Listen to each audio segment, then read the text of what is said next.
dan intervensi stunting. Tadi kan seperti jargon PKK, siap terus kemudian yang kedua oke, nanti di sini akan muncul semua dari jargon PKK, terus apa saja nanti yang panjenengan harus ikut terlibat di dalam penurunan angka stunting di Kabupaten Jombang. Dan saya yakin sebenarnya panjenengan semua sudah melakukan, tapi mari kita kuatkan kembali supaya angka stunting di Kabupaten Jombang juga semakin turun. Ya, oke, next. Nah, agendanya banyak ya, ketoknya banyak tapi sebentar. Jadi yang pertama pengertian dan dampak stunting. Saya yakin ibu-ibu semua juga sudah tahu, gitu kan. Kemudian yang kedua peran dari KDPKK, peran strategisnya. Sebenarnya yang lebih tahu panjenengan dibandingkan saya, tetapi nanti izinkan saya tetap menyampaikan. Kemudian yang ketiga tentang 1000 hari pertama kehidupan, dan yang keempat teknik pendampingan keluarga, selanjutnya tentang gizi dan pola asuh optimal, terus yang terakhir kolaborasi dalam pencegahan stunting. Ini penting ya. Jadi oke, next. Jadi kalau stunting yang ibu-ibu ketahui seperti ini enggak teorinya?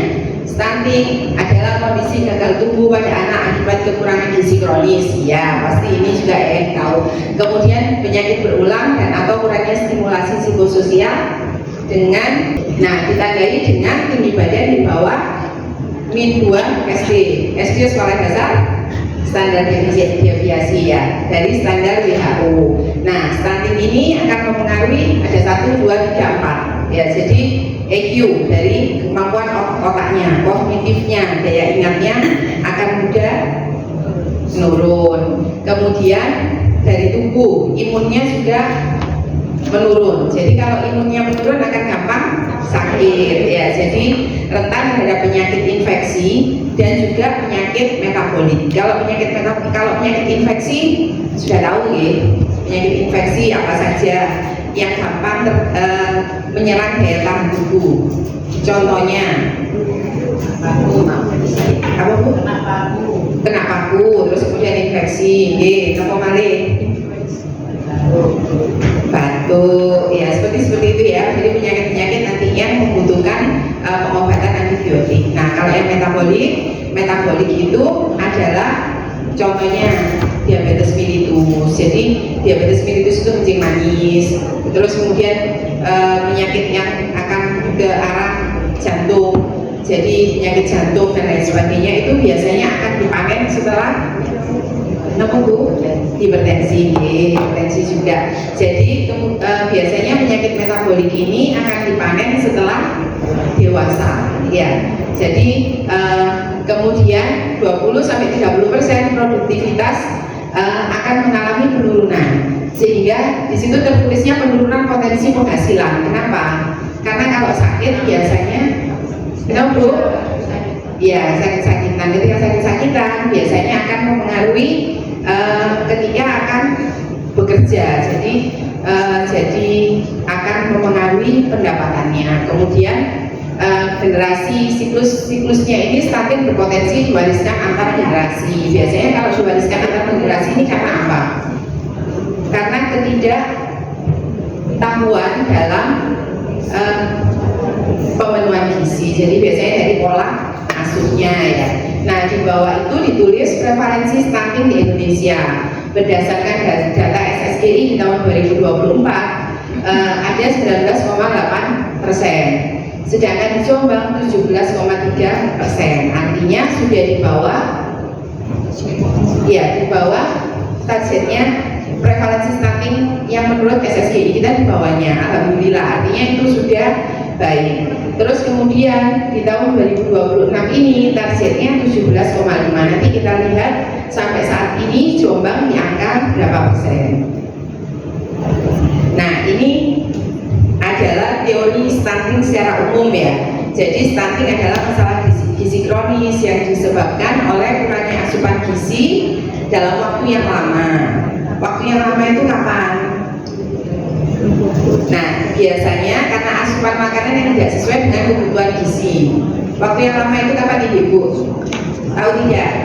tadi sudah hari disebutkan 1000 pertama 1000 hari pertama. Ya, 1000 HPK, betul. Jadi biasanya stunting terjadi di dalam kandungan hingga anak mencapai usia 2 tahun. Itu adalah masa-masa yang harus benar-benar kita jaga supaya anaknya tidak stunting. Nah, tandanya kalau kena stunting adalah badannya lebih pendek dari anak seusianya. Kemudian proporsi tubuhnya cenderung normal tapi tampak muda atau lebih kecil dibandingkan dengan anak seusianya. Jadi pembandingnya adalah anak yang usianya sama ya. Kemudian berat badannya juga cenderung lebih rendah. Kemudian dampaknya memiliki tubuh pendek dan berat badan rendah. Kalau ibu-ibu semua berharapnya anak cucunya itu bertumbuh mempunyai tubuh yang pendek atau yang normal ya. Jadi makanya nanti ketika itu yang kita inginkan untuk diri kita dan keluarga, maka kita harus juga menularkan ilmu yang sama untuk masyarakat supaya mereka pun bisa memiliki anak-anak dan cucu-cucu dan generasi penerus yang bertumbuh normal dan tidak terkena stunting ya. Kalau ini dibandingkan dengan tinggi. Kemudian memiliki tingkat kecerdasan di bawah rata-rata. Pinginnya anak cucunya pinter atau tidak pinter ya. Semua pasti pengen anak cucunya itu pinter. Pinter itu nggak selalu pelajaran sekolahnya harus nilainya 9 semua, harus A semua ya. Pinter itu dalam arti yang luas. Ini adalah stunting di Kabupaten Jombang yang kiri dulu. Saya yakin ibu-ibu pasti lebih fokus yang kanan di kecamatanku. Yang di kecamatan Jombang bahagia nggak lihatnya? Dengar ya Bu ya.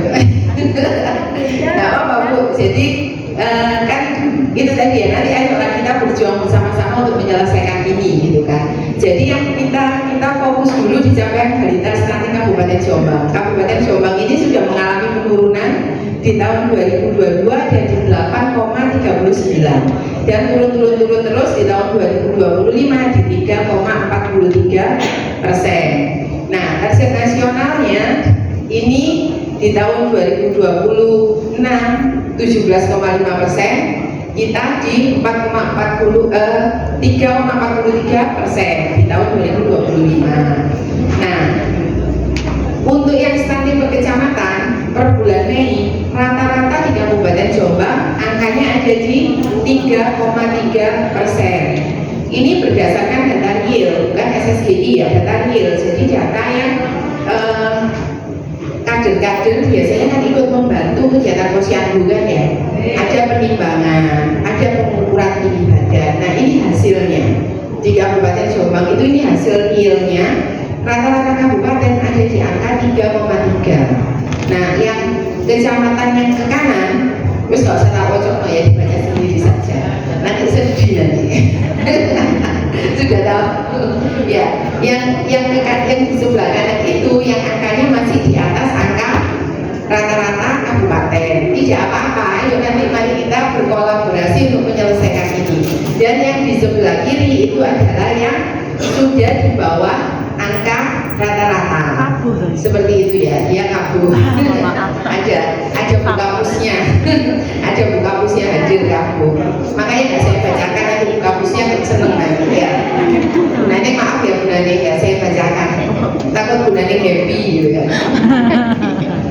Nah karena masih terdapat kecamatan dengan angka stunting relatif tinggi, makanya saat ini kita bertemu di sini.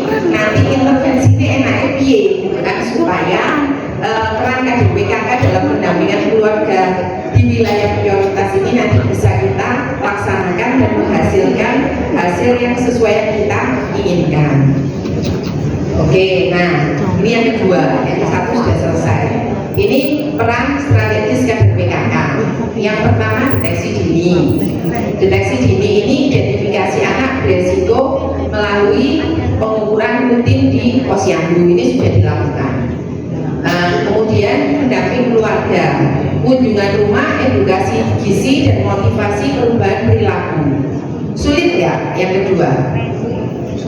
sulit, ya kan? Sulit. Jadi kita sudah melakukan edukasi, sudah memotivasi, tetapi masyarakat mau melakukan perubahan perilakunya itu ya saat diberitahu berubah, tetapi nanti ya balik lagi. Jadi yang kedua ini kesulitannya adalah apa? Kita harus terus menerus, gak putus-putus. Jadi ngomong lagi, tidak apa-apa karena memang seperti itu. Kemudian yang ketiga yaitu mengedukasi masyarakat tentang 1000 hari pertama kehidupan. Kemudian tentang gizi seimbang dan sanitasi. Sanitasi ini juga perlu karena akan berpengaruh juga untuk perkembangan anak-anak supaya tidak stunting ketika sanitasinya baik. Kemudian rujukan layanan. Ini peran kader PKK adalah menghubungkan antara keluarga, puskesmas, BKB dan program sosial. Biasanya masyarakat takut nggak kalau tiba-tiba disuruh datang ke puskesmas atau kendaraan di bidan desa sendiri, biasanya takut nggak? Takut. Makanya kalau sama kader PKK takut nggak mereka? Ya kan, sudah besti kalau sama kader PKK ya. Jadi makanya kami harapkan peran serta kader PKK di rujukan layanan juga dan pemantauan serta laporan. Jadi pencatatan pertumbuhan anak dan pelaporan data kepada puskesmas ini biasanya dilakukan di posyandu. Posyandunya di 9 desa yang hadir hari ini masih aktif berjalan setiap bulan, betul? Alhamdulillah. Jadi kan kemarin sempat agak tersendat-sendat ya. Jadi ternyata posyandu itu sangat bermanfaat. Jadi salah satunya untuk melihat perkembangan anak. Jadi kita bisa memantau perkembangan anak-anak yang ada di Kabupaten Jombang ini, dia stunting atau tidak, gizi kurang tidak, gizi buruk atau tidak, normal dan baik, obesitas atau tidak dari kegiatan posyandu. Nah, PKK ini saya nggak tahu di Jombang ini jumlahnya berapa ya, tapi kalau yang di Indonesia PKK yang aktif itu memiliki jumlah 1,8 juta kader. Jadi banyak di Indonesia, bisa bikin partai sendiri, partai PKK. Nah, ini kekuatan terbesarnya adalah di tingkat desa. Ya, jadi kader PKK adalah ujung tombak. Sulit kan? Ujung tombak gitu ya deh. Ujung tombak perubahan perilaku di tingkat keluarga dan komunitas. Ini sulit, tapi saya yakin seluruh ibu-ibu PKK yang ada di Kabupaten Jombang sudah melaksanakan ini dan mampu. Karena saya sudah melewati beberapa puskesmas, saya melihat peran aktifnya PKK luar biasa. Jadi kalau puskesmas punya bidan desa, maka PKK Kabupaten juga memiliki PKK-PKK yang ada di desa sebagai ujung tombaknya dalam perubahan perilaku di tingkat keluarga. Karena kalau di tingkat keluarga, yang paling dekat siapa? PKK mana yang paling dekat? PKK desa kan ya, PKK desa yang paling dekat. Jadi ibu-ibu derek nitip masyarakatnya supaya tetap bisa hidup sehat sehingga nanti anak-anaknya juga tidak terkena stunting. Nah, kader PKK yang terlatih dapat menjangkau 10-15 keluarga secara langsung setiap bulannya. Jadi 2 hari sekali. Satu gitu kan ya, dalam 1 bulan terselesaikan. Kan kadang-kadang bengong di rumah daripada scroll TikTok kan yang mengunjungi keluarga-keluarga yang ada di wilayahnya, dapat silaturahminya, mereka dapat ilmunya dan dapat pahalanya. Itu nggih ibu-ibu semuanya. Nanti mohon yang saya sampaikan ini, jadi yang saya sampaikan tadi, karena kan yang hadir di sini ini bukan seluruh PKK yang ada di Kabupaten Jombang, nanti dari intip panjenengan sampaikan kepada ibu-ibu PKK yang ada di wilayahnya. Itu kemudian ini selanjutnya yang ketiga, ini supaya tidak ada dusta di antara kita, mari kita belajar berhitung kembali. Jadi 1000 hari pertama kehidupan, biasanya kan 1000 hari pertama kehidupan itu kapan sih? Ya mulai hamil sampai anaknya umur 2 tahun. Ini dietrek nih sudah. Hamil itu 0 sampai 9 bulan. Berarti kurang lebih ya 270 hari itu kan nggak selalu sama ya, tapi kan naik turunnya cuma sedikit. Jadi dianggapnya 270 hari. Kemudian bayi 0 sampai 6 bulan 180 hari. Kemudian selanjutnya bayi di umur 7 sampai 23 bulan 550 hari. Di jumlah 1000 tak boten? Wis tenggi ae pada nanti hitung lagi ya. Yakin kok?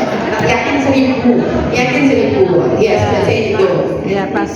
Ya, jadi 1000 hari pertama kehidupan ini merupakan window of opportunity dalam bahasa kerennya, gitu ya. Jadi ada intervensi-intervensi yang harus dilakukan.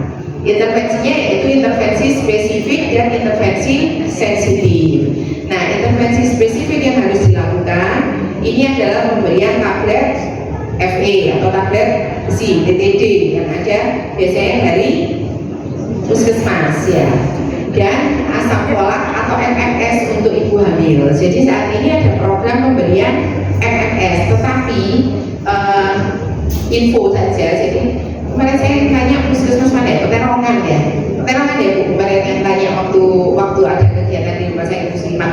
Saat ini memang stok di dinas kesehatan sudah habis MMS-nya, belum dapat dropping lagi dari Kementerian Kesehatan, dan stok yang ada di puskesmas juga sudah mulai menipis. Jadi nantinya kalau MMS ini sampai habis, berarti ibu hamilnya kembali minum tablet-tablet darah. Kemudian pemantauan BB dan TB rutin di posyandu, berat badan dan tinggi badan. Kemudian promosi ASI eksklusif 6 bulan sudahkah dilakukan? Ya, alhamdulillah. MPASI bergizi seimbang usia 6 plus, ya berarti 6 bulan ke atas, dan imunisasi lengkap sesuai jadwal. Dan intervensi sensitifnya adalah, nah tadi kenapa sanitasi itu dibutuhkan, jadi penyediaan air bersih dan sanitasi ini juga masuk di intervensi sensitif dalam pencegahan stunting. Ada kemudian JKN. Kenapa harus punya JKN? Kenapa harus punya JKN? Ini BPJS JKN. Karena ketika dibutuhkan untuk berobat sewaktu-waktu sudah tidak bingung lagi masalah pembiayaan, karena ini masih menjadi masalah. Jadi butuh rawat inap, butuh rumah sakit, butuh ke puskesmas, akhirnya bingung karena tidak ada biaya. Jadi untuk Kabupaten Jombang sendiri juga sudah memiliki Jamkes Maskin ya. Jadi untuk masyarakat miskin yang tidak tercover BPJS-nya itu ada Jamkes Maskin, tetapi kan alangkah baiknya ketika sudah tercover JKN akan lebih mudah. Jadi ketika harus dirujuk kemana-mana itu bisa dipergunakan, meskipun harapannya tidak sampai terdapat anak-anak yang 2 tahun ke bawah ini yang menggunakan kartu ini untuk sampai rujukan sampai di rumah sakit. Mudah-mudahan nggak sampai terjadi. Kemudian perlindungan sosial berupa PKH dan BPNT ini juga diperlukan di intervensi sensitifnya. Untuk apa ini kira-kira? Kalau ya, nggak, maksudnya kenapa kok dibutuhkan mendapatkan bantuan-bantuan ini? Gimana beda? Iya, untuk pendidikan juga bisa. Itu biasanya dapatnya berupa uang juga. Iya, jadi untuk pemenuhan gizinya juga bisa. Jadi ini sangat diperlukan oleh masyarakat di Kabupaten Jombang yang masih di bawah, sosial ekonominya masih di bawah, gitu ya. Kemudian pendidikan anak usia dini dan pemberdayaan perempuan secara keluarga ini juga merupakan intervensi sensitif yang harus dilakukan. Oke, selanjutnya keempat ini adalah teknik pendampingan keluarga. Ini saya yakin ibu-ibu juga sudah sangat memahami ini dan sudah menguasai ini. Jadi yang pertama, mengidentifikasi sasaran. Di mana kamu mengidentifikasi sasaran ini? Di mana kira-kira? Di posyandu ya. Di posyandu ini paling gampang sekarang. Posyandunya posyandu ILP kan ya. Jadi semua siklus hidup ya masuk di posyandu. Jadi balitanya dapat, kemudian ibu hamilnya dapat ya. Kalau yang keluarga rawat pangan di wilayah binaan ini biasanya datanya ada di desa-desa, sudah ada data kunjungan rumah minimal 2 kali dalam 1 bulan, membawa kartu pantau, alat ukur dan media edukasi bergambar. Lek tekotok ngomong alat ukur kan cuma ngomong-ngomongan aja ya, jadi kita nggak tahu. Jadi alat ukurnya tetap harus dibawa ya. Jadi kemudian anamnesis dan observasi. Anamnesis ini kita bertanya ya, jadi bertanya dengan tentang gali pola makannya, pola asuhnya dengan pertanyaan terbuka. Biasanya mereka kita tanya apa jawabnya siji kita tanya lagi diem lagi gitu ya. Jadi diusahakan dengan pertanyaan terbuka sehingga nanti yang kita analisis dan observasi tadi bisa lebih mereka bercerita. Jadi mereka bisa bercerita. Kemudian yang perlu ditanyakan yaitu tentang pola makan, pola asuh, sanitasi, riwayat penyakit. Riwayat penyakit ini wajib ditanyakan. Jadi dan tidak boleh malu mengakui. Kadang-kadang kalau menderita penyakit infeksi seperti misalnya ada yang kena TBC, malu nggak? Malu.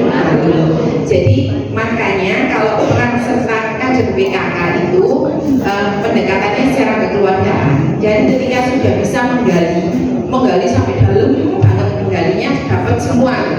Itu tidak boleh diceritakan kemana. Apalagi ya tentang penyakit itu bisa cukup hanya engkau, aku dan Tuhan yang tahu ya. Jadi seperti itu ya. Jadi kadang-kadang yang membuat masyarakat agak was-was bercerita karena khawatir rahasianya diceritakan kemana-mana gitu kan ya. Kemudian kondisi sosial ekonomi keluarga ini juga masuk di analisis dan observasi. Terus penyakit apa lagi biasanya yang bikin malu?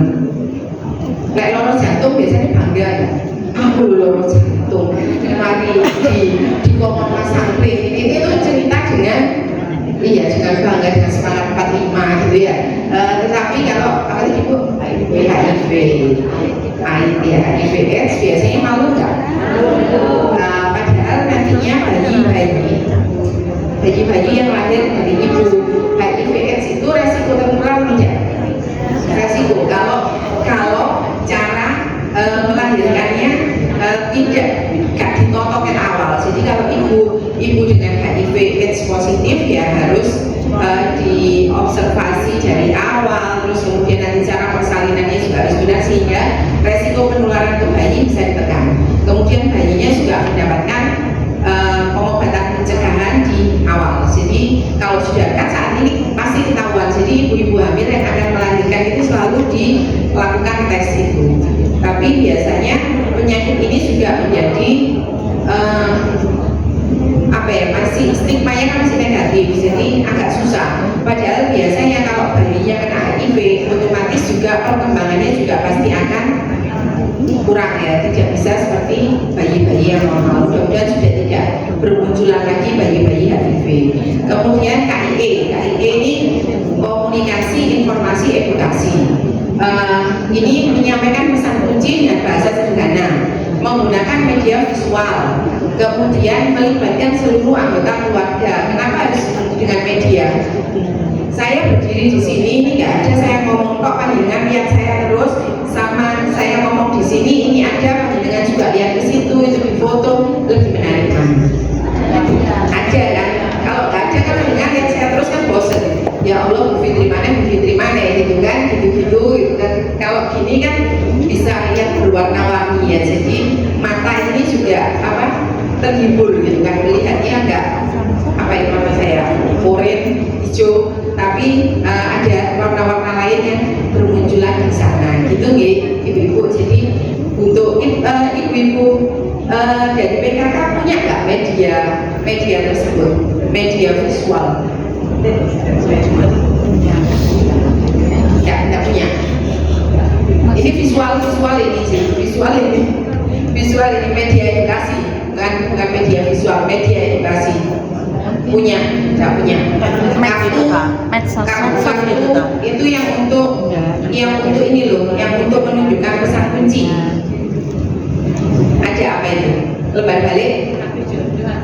Yang kartu lembar balik ada ya, berarti ada bahasa desa ada. Jadi selain visual visualnya ada gambar-gambar yang gambar-gambar yang bisa ditunjukkan. Kemudian demonstrasi dan praktek ini memperagakan cara membuat NPAC bergizi. Ini sudah dilakukan. Mencara ukur TB tinggi badan dan BB yang benar juga sudah ada pelatihannya juga, ya kan. Kemudian stimulasi tumbuh kembang serta memonitoring dan tindak lanjut apa yang sudah dilakukan. Jadi dicatat perkembangannya, identifikasi hambatannya, dan melakukan rujukan jika memang diperlukan. Jadi rujukannya bisa melalui bidan desa setempat, bisa juga langsung ke puskesmas ya. Jadi di puskesmas tempat dulu. Kalau nantinya butuh dirujuk rumah sakit, nanti dari puskesmas yang akan melakukan rujukan. Kemudian ini dari BKKBN. Jadi saya izin menyampaikan juga punya BKKBN ya, boleh ya? Jadi ini tugas kader PKK dalam pendampingan keluarga. Ini lebih jelas, lebih terinci. Jadi menginformasikan dan memastikan calon pengantin atau pasangan usia subur mendaftarkan pernikahan paling sedikit 3 bulan sebelum menikah. Kenapa kok 3 bulan sebelum menikah? Supaya ada jeda untuk melakukan pemeriksaan kesehatan. Jadi cantik-cantik saat ini kan harus dilakukan pemeriksaan kesehatan. Ketika dilakukan pemeriksaan tiba-tiba ada penyakit yang menyertai, maka harus tersampaikan. Dan kalau itu yang bisa diobati. Kalau seandainya ini tadi misal balik lagi ke TBC itu pengobatannya berapa lama? Nah, kalau 3 bulan sebelumnya dicek Pak nomor TBC, gitu kan? Itu kan diobati dulu apa? Dibiarkan nikah dulu nanti baru pengobatan. Diobati dulu. Jadi ketika 1 bulan diobati, kalau TBC 1 bulan diobati itu biasanya sudah tidak menularkan. Seperti itu ya. Ini contoh kalau yang untuk penyakit infeksi. Jadi pemeriksaannya itu ada juga untuk pemeriksaan hepatitis, juga untuk pemeriksaan penyakit HIV, untuk penyakit menular seksual ya. Jadi IMS-nya yang kalau yang seperti TBC biasanya screening saja. Kemudian menginfokan dan memastikan calon pengantin atau calon pus melakukan registrasi di aplikasi pendamping keluarga dan menghubungkan calon pengantin atau calon pus kepada fasilitas kesehatan untuk memastikan mendapatkan fasilitasi dalam melakukan treatment tadi yang saya sampaikan ya. Kemudian bila ada masalah dia diukur juga nilainya nggak sih? Iya kan? Jadi biasanya juga akan dilakukan treatment untuk pencegahan stunting dan menginfokan dan memastikan calon pengantin mengikuti kelas dan mendapatkan materi bimbingan pernikahan. Biasanya di mana ini kelasnya? KUA. Biasanya juga menghadirkan puskesmas untuk menjadi narasumber jadi di kegiatan tersebut dan melakukan KIE kepada pus baru yang belum layak hamil untuk menunda kehamilan. Biasanya kan ada ya masih ada piye-piye terus kemudian dinikahkan gitu kan ya. Jadi kalau umurnya 19 sudah siap hamil belum ya. Jadi diupayakan untuk ditunda. Jadi ditunda dulu dengan menggunakan kontrasepsi yang paling sederhana. Yang paling aman sebenarnya apa? Kondom ya. Ya untuk pasangan tersebut. Tapi biasanya sulit ya kalau kondom. Bapak-bapak udah angel biasanya. Jadi bisa juga dengan pil. Kemudian ini lagi dalam tugas kader PKK dalam pendampingan ibu hamil dan ibu pasca persalinan, memastikan ibu fasilitasi hamil memiliki buku KIA dan melakukan ANC secara rutin. Kenapa ANC harus rutin? Supaya perkembangan janinnya terdeteksi, supaya juga ibu hamil tersebut mendapatkan suplemen-suplemen yang dibutuhkan dan mendapatkan konseling yang baik untuk kehamilannya dan memastikan kepatuhan ibu hamil terhadap saran dari tenaga kesehatan baik itu dokter atau bidan yang memeriksa dan memastikan juga pemenuhan asupan ibu hamil tentang gizi dan kesehatan reproduksi. Kesehatan reproduksi ini harus super dijaga nggak ketika hamil, super gitu kan ya. Karena kalau hamil biasanya kenapa? Muda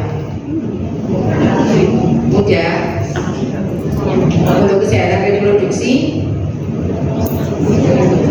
kalau perut ya Ya, jadi biasanya muda kemudian gitu kan ya, kena infeksi saluran gitu kan. Jadi kesehatan reproduksinya harus dipastikan baik. Kenapa kenapa kemudian perutnya tambah gede, terus kemudian mau setelah pipis, setelah mau membersihkannya menjadi lebih sulit ya kan ya.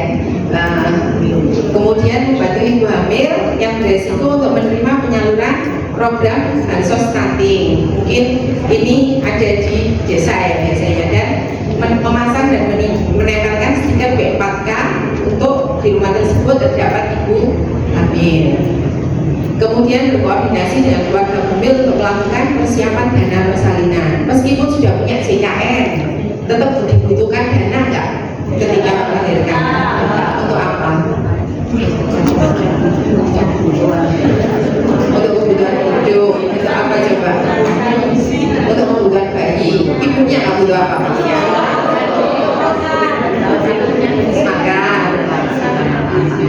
Makan yang bergizi. Kalau habis melahirkan itu pasti kayak apa? Transportasi juga. Jadi saya dulu berpikirnya ya ibu-ibu ya. Jadi ketika harus BPJS selesai persoalan gitu kan. Dulu pikir saya bukan ibu melahirkan ya apapun.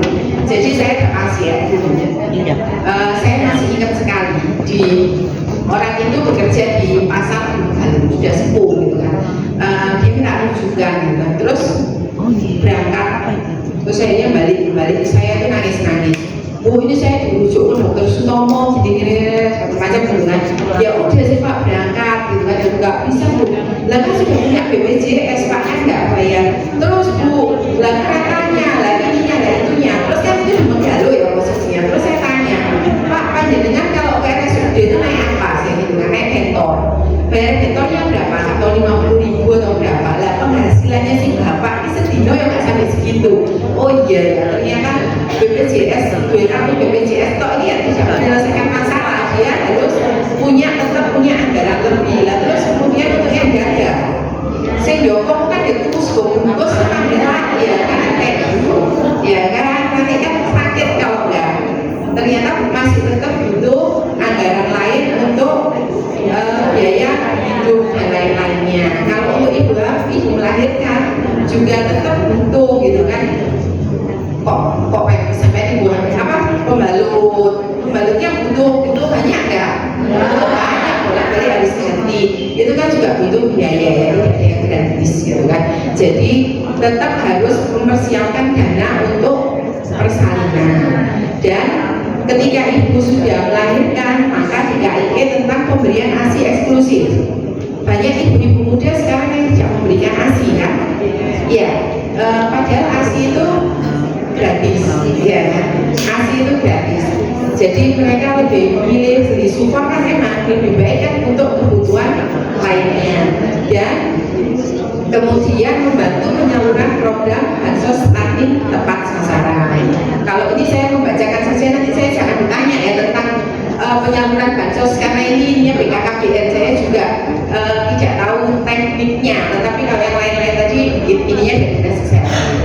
Kemudian selanjutnya ini dalam pendampingan keluarga di balita usia 0 sampai 59 bulan melakukan pendampingan, pemantauan, pencatatan, kemudian memastikan bayi mendapatkan ASI selama 6 bulan, kemudian memastikan ASI eksklusif ya selama 6 bulan. ASI-nya biasanya sampai umur berapa? 2 tahun. Ngempengnya sampai umur berapa? sampai ide ya masih ngempeng. Kemudian memastikan balita mulai usia 6 bulan mendapatkan MPASI dengan gizi yang cukup, dan memastikan balita mendapatkan imunisasi dasar lanjutan secara lengkap dan sesuai jadwal, dan memberikan KIE pengasuhan balita sesuai usia balita dengan merujuk kepada buku KIA. Buku PINK itu sakti ya, semuanya ada ya di situ ya. Jadi asal mau membaca. Kemudian memberikan KIE hubungan antar pribadi atau konseling tentang penggunaan kontrasepsi terhadap orang tua dengan anak-anak usia 0 sampai 59 bulan, dan memastikan balita resiko stunting sebagai penerima layanan rujukan. Kemudian memberikan KIE pengasuhan sesuai resiko dan memastikan balita yang beresiko stunting memenuhi persyaratan menerima bansos, ya, dan melakukan koordinasi dengan nakes, perangkat desa dan pihak lainnya. Ini peran serta kader PKK yang diharapkan bisa dilakukan. Banyak ya. Jadi mohon dimaafkan ya kalau direpotinya banyak-banyak, tapi insya Allah nanti pahalanya juga banyak. Oh, benar, benar. Kemudian yang kelima ini adalah tentang gizi dan pola asuh optimal. Yang pertama yaitu ASI eksklusif dan MPASI. IMD, inisiasi menyusu dini yang dilakukan pada 1 jam pasca melahirkan. Nah, ASI eksklusif diberikan di 0 sampai 6 bulan tanpa tambahan apapun, ya, tanpa tambahan makanan dan minuman apapun, dan mengaktifkan kembali kegiatan KPASI dan UKensi di desanya masing-masing. Dulu di desanya ada kegiatan UKensi enggak? Yang untuk kakek nenek ASI masih berjalan. Masih berjalan ke Boter? Masih. Panjenengan dari Tembelang masih berjalan ya? Alhamdulillah. Jadi Tembelang masih berjalan. Kemarin itu saya melihat di medsosnya itu ada Ploso juga berjalan. Jadi UKensi bisa dilakukan dimanapun ya. Jadi di kegiatan posyandu yang ketika lansia yang hadir juga bisa dilakukan kegiatan tersebut. Kemudian MPASI dimulai usia 6 bulan. Nah, ini yang harus dipastikan tentang frekuensi, jumlah, tekstur, dan variasi yang diberikan. Jadi nggak bubur nyel-nyel, tetapi kan ada kandungan gizi yang harus juga diberikan untuk MPASI di 6 bulan. Kemudian ASI lanjutan tetap diberikan bersama MPASI hingga usia 2 tahun. 2 tahun ini tetap ASI, tetapi nanti MPASI-nya bergerak sesuai kebutuhannya ya. Jadi tergantung usianya. Kemudian gizi ibu hamilnya juga harus dipastikan asupan proteinnya, terus kemudian MMS, FE, asam folat ini juga harus diberikan untuk ibu hamil. Kemudian yang kedua yaitu pola asuh yang responsif. Ini stimulasi bicara dan bermain. Sekarang banyak anak-anak balita yang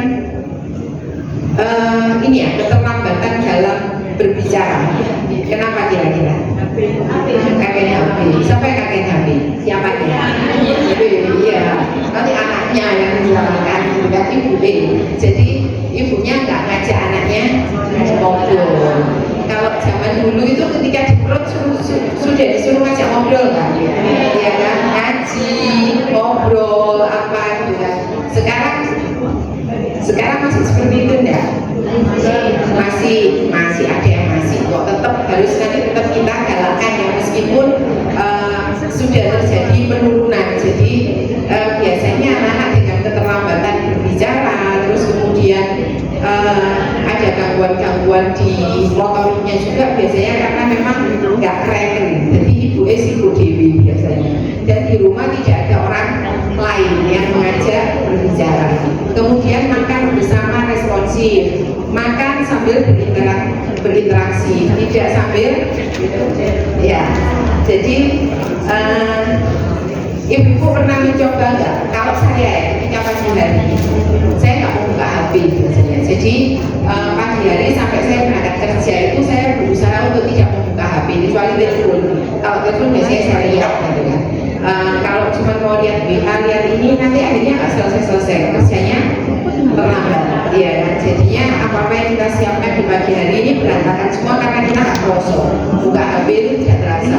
Dan makan ketika sambil melihat HP terasa nggak yang dimakan?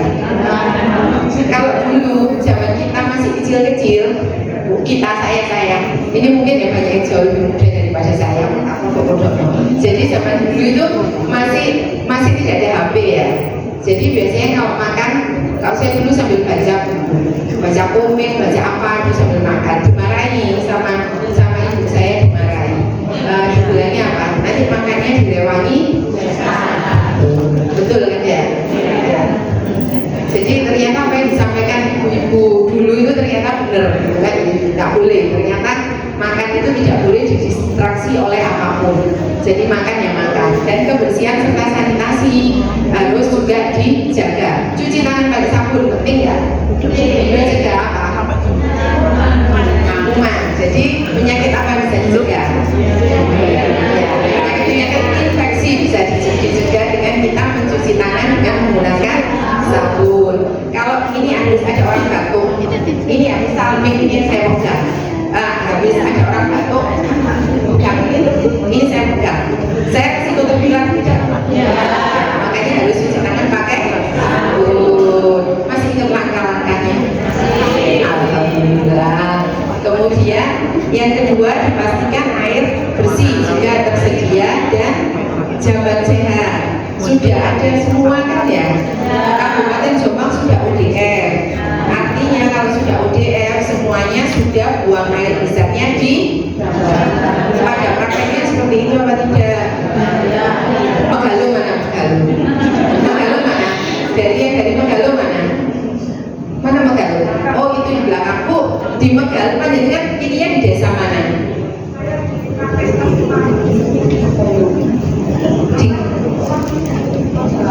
Iya. Oh lulusannya di Megalo. Yang ibu PKK-nya asli dari Megalo ada nggak sekarang yang hadir? Tidak ada dari Megalo. Jadi saya dulu kan di puskesmas di Megalo kan ya. Kalau saya bekerja itu kan melewati beberapa sungai yang kelihatan dari pinggir jalan itu masih ada ternyata orang buang air besarnya di situ tuh masih ada. Padahal Kabupaten Jombangnya sudah UDR. Jadi ya kadang-kadang masih ada yang lumpur-lumpur gitu ya 1-2 orang. Jadi mudah-mudahan nanti ke depannya sudah tidak ada. Pokoknya daerah-daerah yang dilewati aliran sungai, mana lagi ya selain Megalo? Ploso tuh dilewati ya, gede tapi Ploso ya, nama sungainya. Ploso tak sudah UDR semua ya, tapi masih ada kebutuhan untuk. Jadi kadang-kadang masih ada yang curi-curi. Jadi mudah-mudahan nanti ke depan sudah tidak ada. Pak, kalau ini. Nah, terus kemudian berikutnya yaitu perilaku hidup sehat. Perilaku hidup sehat ini tidur cukup, kapan nggak tidur cukup? Susah. Hah? Ini banyak yang ada gangguan tidur ternyata. Udah banget alhamdulillah. Jadi tidur itu harus berapa jam sehari? Kan nggak boleh. Ya, susah berapa jam. HP-nya dijauhkan. Mandi air hangat, minum susu sebelum tidur. Terus kemudian protein dikosongkan juga berapa jam sebelum tidur.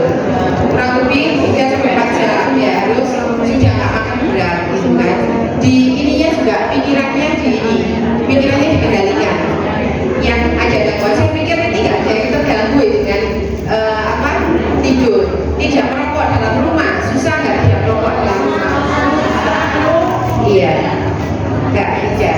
Saya juga tidak, karena tak kermi ya, gitu. Saya jauh-jauh, tapi masih merokok. Jadi suami saya juga masih merokok. Tidak merokok di dalam rumah ini, tolong ya ibu-ibu, tolong sekali. Jadi merokok di dalam rumah ini akan berpengaruh juga untuk perkembangan anak-anak bayinya nanti mudah terkena penyakit pernafasan ya. Biasanya kayak sampai pneumonia juga kan ya. Jadi kasihan gitu kan. Kemudian aktivitas fisik ini mudah terlalu. Aktivitas fisik ini harus juga dilakukan oleh ibu-ibu. Yang nggak masuk di aktivitas fisiknya yang olahraga ya. Kemudian pola asuh responsif selanjutnya yaitu deteksi tumbuh kembang, pantau milestone perkembangan sesuai usia anak ya. Jadi perkembangan apa saja yang bisa dilihat, motorik, sensori, cara berbicara ini berdasarkan usia ya, berdasarkan usianya. Ini di buku Pink ada kan ya. Jadi berdasarkan usia 6 bulan itu 3 bulan itu bisa mulai mengangkat kepala, mulai bisa duduk, mulai kayak gitu kan ada ya di buku Pink. Ini masuk di deteksi tumbuh kembang. Kemudian yang ini adalah kegiatannya di dinas kesehatan. Jadi Untuk yang pertama, yang sebelah kiri itu adalah intan berkilau. Ini Mbak Ona ini kan sebenarnya yang berkilau-kilau gitu kan ya. Jadi integrasi dan kolaborasi tangani ibu hamil beresiko lawan kek dan anemia berkelanjutan. Meskipun yang dikerjakan itu sesuatu yang melawan sesuatu yang ini, tapi namanya intan berkilau. Jadi biar lebih semangat ya. Jadi ini untuk mendeteksi dini ibu hamil beresiko kayak anemia, kemudian hasil pemantauan dibisikan melalui limfatobumil. Ini mungkin kalau ada yang hadir dari puskesmas sudah tahu ya. Jadi dan data awal ini dilakukan juga oleh kader. Ada kadernya yang hadir mungkin hari ini yang di kegiatan program intan berkilau nggak ada ya.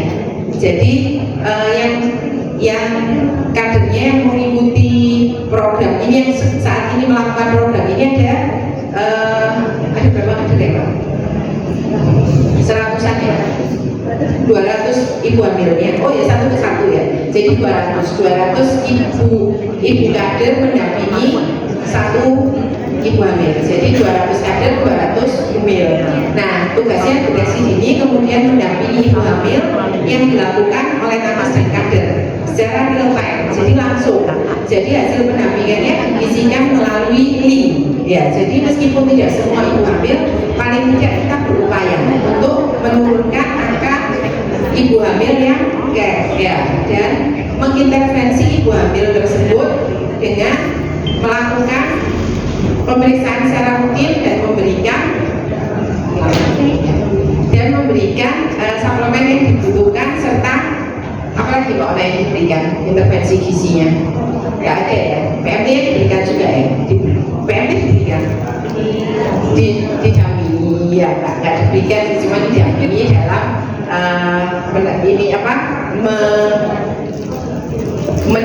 bukan mendapatkan apa ya,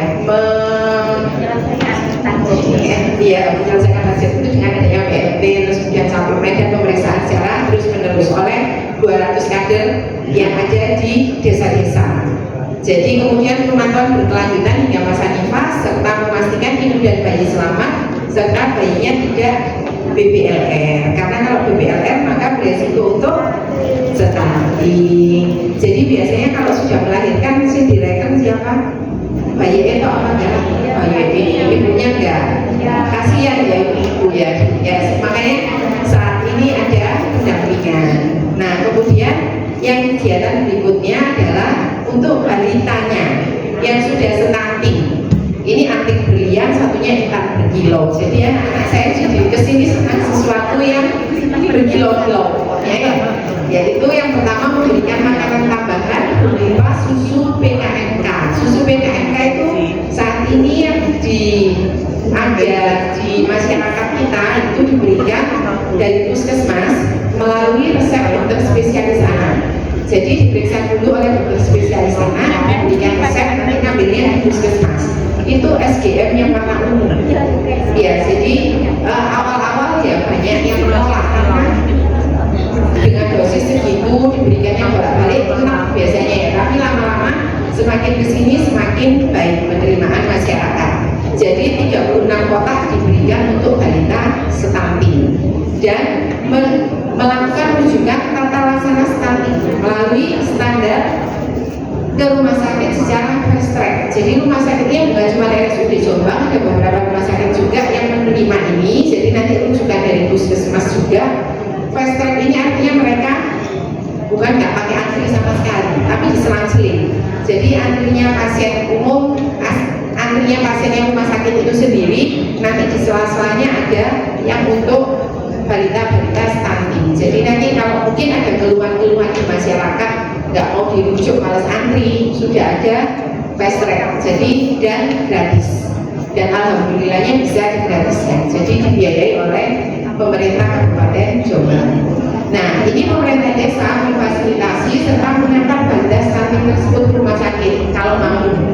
Tapi kalau nggak mau diantar, dipastikan sampai ke rumah sakit dan kader membantu mendampingi agar susu itu bisa dihabiskan sesuai dengan resep dokter. Seperti yang saya sampaikan, banyak yang merasa mungkin enak gitu kan ya. Dan yang mendapat PKMK tahun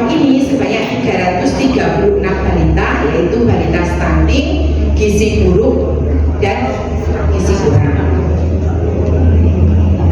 Nah, untuk PMT lokal di tahun 2026 ini ibu hamil cake-nya ada 853, pemberiannya selama 120 hari makan, 120 hari makan. Jadi ini sudah mulai kan, ibu tahu ya. Jadi ada yang mulai Juli, tetapi ada yang di bulan Juni ini sudah mulai. Kemudian gizi kurangnya ada 2.869 balita, ini mendapatkan 58 hari makan. Dan untuk yang balita BB kurang 860 balita dengan 28 hari makan. Dan untuk balita yang tidak naik BB ada 538 balita dengan 60 hari makan. Ini tersebar di 21 kecamatan yang ada di Kabupaten Jombang ya. Jadi saya nggak hafal ininya satu-satunya. Nah, ini harapan kami kader ikut membantu mendampingi dan melakukan monitoring evaluasi pemberian PMT lokal ini agar bisa diterima dan dikonsumsi oleh masyarakat penerima PMT tersebut. Saat ini mungkin PMT lokal ini juga berbarengan dengan pemberian MBD ya. Jadi biasanya waktunya yang akan dibedakan. Kalau MBD-nya pagi atau siang berarti ini sore ya. Nah, ini yang terakhir. Alhamdulillah kita mencapai slide terakhir sebelum jam 10. Kolaborasi pencegahan stunting. Jadi untuk TPPKK menggerakkan keluarga untuk menerapkan perilaku hidup sehat. Ini sudah dilakukan. Ini masuk di apanya PKK ini? Jargon apa? Jargon. Iya. Nah, jadi sesuai jargonnya PKK ya. Untuk kemudian mendukung pelaksanaan posyandu dan kegiatan pemberdayaan keluarga. Ini juga sudah dilakukan. Saya cuma mengingatkan kembali dan membantu pendataan dan pemantauan keluarga beresiko stunting serta menjadi penggerak edukasi gizi dan pola asuh. Bisa Alhamdulillah. Untuk kader posyandu melakukan pemantauan pertumbuhan balita, kemudian memberikan penyuluhan kesehatan dan gizi, melakukan kunjungan rumah dan pendampingan sasaran, serta merujuk balita yang beresiko. Berarti penting nggak ini posyandu? Merujuk ibu atau balita? Penting ya posyandu ya. Jangan di stop di titip tiap bulan ya. Jadi perkembangannya bisa dipantau. Kemudian untuk puskesmas, ini kan juga ada yang dari puskesmas kan yang hadir. Puskesmas memberikan pelayanan kesehatan ibu dan anak, melakukan screening dan penanganan masalah gizi. Ibu-ibu semua kan berhubungan baik kan dengan puskesmas setempat, baik dengan desa, ya bidan desa, ya. Mudah-mudahan hubungannya dengan bidan desa dengan bidan desa, kecamatan dengan puskesmas, desa dengan puskesmas hubungannya baik dan harmonis, gitu kan ya.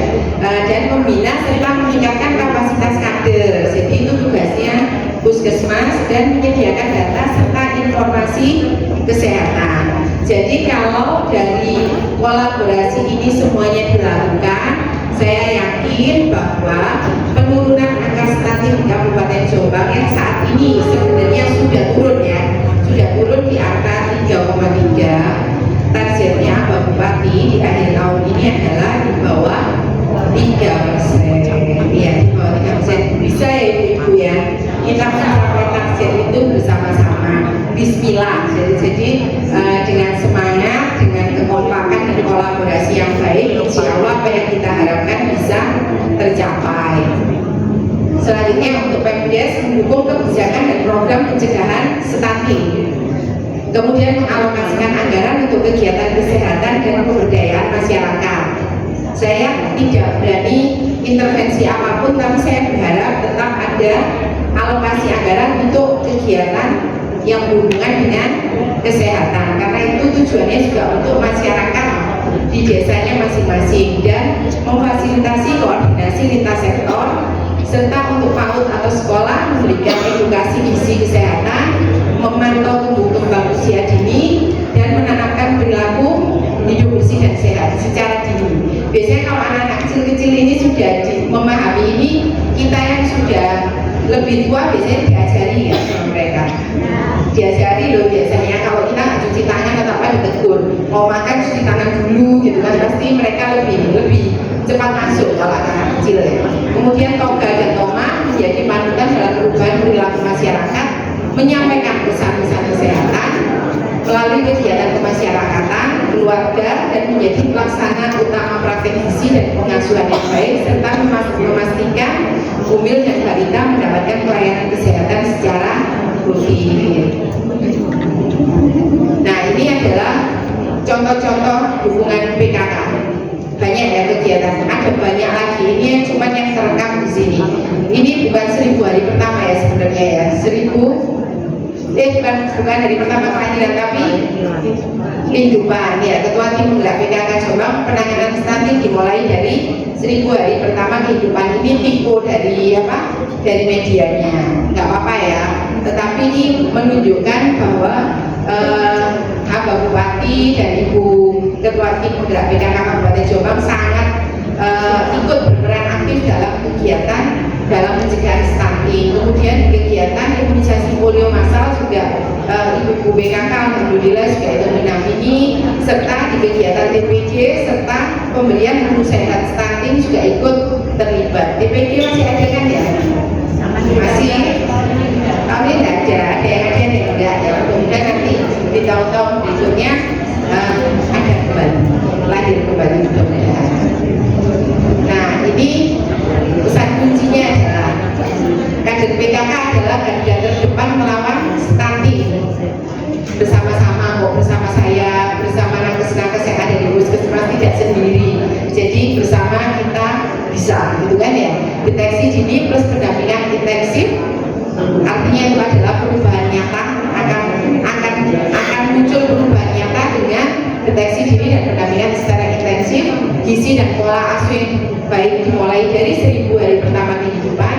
Tetapi kalau seumpama nih saya tanya, kalau sudah 2 tahun ternyata usia diagnosa stunting, dibiarkan apa diusahakan? Diusahakan untuk menjadi lebih baik ya. Jadi harus kandung, jangan gitu ya. Jadi tetap kita usahakan. Kemudian keberhasilan penurunan stunting perlu kolaborasi yang kuat oleh pemerintah, insek dan seluruh elemen masyarakat. Nah, bersama PKK Generasi Sehat Indonesia Maju. Sudah ya? Habis ya? Ini udah slide terakhir. Ada terima kasihnya ya Pak Ona. Harusnya ada terima kasih. Jadi karena di situ ada terima kasihnya, saya mengucapkan terima kasih sebelumnya. Biar saya juga hafal jargon PKK. Ya, berarti. Apa bilangnya awalnya? PKK Jombang. Ulang dari PKK Jombang.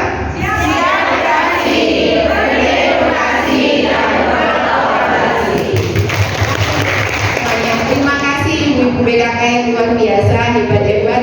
Alhamdulillah tuntas sudah apa yang harus saya sampaikan. Mudah-mudahan apa yang saya sampaikan ini bisa membawa manfaat untuk kita semuanya, berkah untuk kita semuanya, bisa disampaikan kepada ibu-ibu BKK yang lainnya yang ada di wilayahnya masing-masing, dan bisa meningkatkan derajat kesehatan masyarakat di Kabupaten Jombang, khususnya dalam pencegahan stunting di Kabupaten Jombang. Terima kasih, mohon maaf apabila ada yang salah. Wassalamualaikum warahmatullahi wabarakatuh.